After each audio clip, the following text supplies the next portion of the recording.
Hello mga ka-investor, magandang hapon sa inyo. Nandito tayo sa ating quick crypto update. So ngayon ang pag-uusapan natin is yung uh, selling ng Bitcoin ng German government, no? So nandito tayo ngayon, mababasa nyo, Germany has finally sold off the last of its Bitcoin stash on July 12, 2024. Okay, so taas ko lang konti to guys. Ayun nga.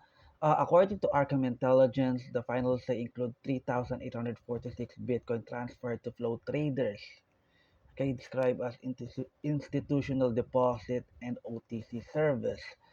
So, sa ngayon natapos na natin yung ano no, natapos na rin natin yung nakalagpas na rin tayo sa selling ng German government. So, tandaan nyo ito, punta tayo dito. Ito isa sa ginagamit ng mga crypto crypto analyst. Pwede nyo rin itong puntahan, Arkham. So dito, ayan, inurong ko lang yung camera ko ito. German government, BKA. Nakalagay $1.87 na lang yung meron sila, no?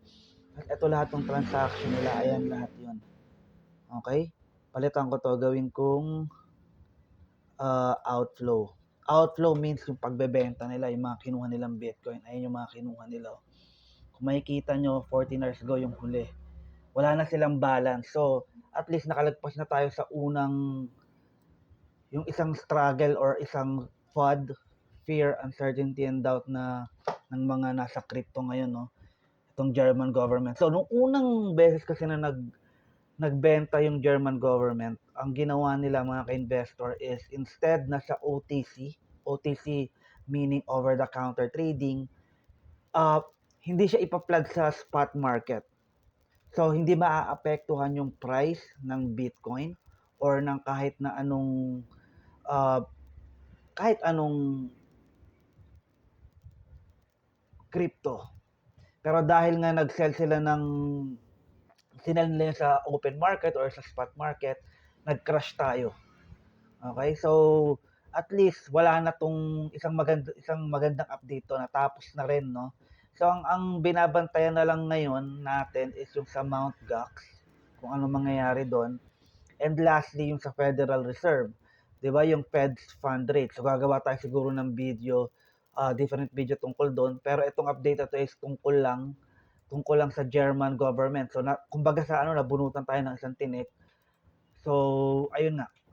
Ang pwede na lang makapagpababa ng presyo is yung Fed fund rates kung talagang magka-crash yung stock market kasi correlated yan sa crypto, no?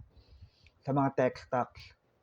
Then yun na nga lang, yung Fed funds rates and yung Mt. Gox. Yun na lang inaantay natin mga ka-investor. So stay tuned lang kayo. Salamat sa panonood and I'll see you in the next video and bye for now.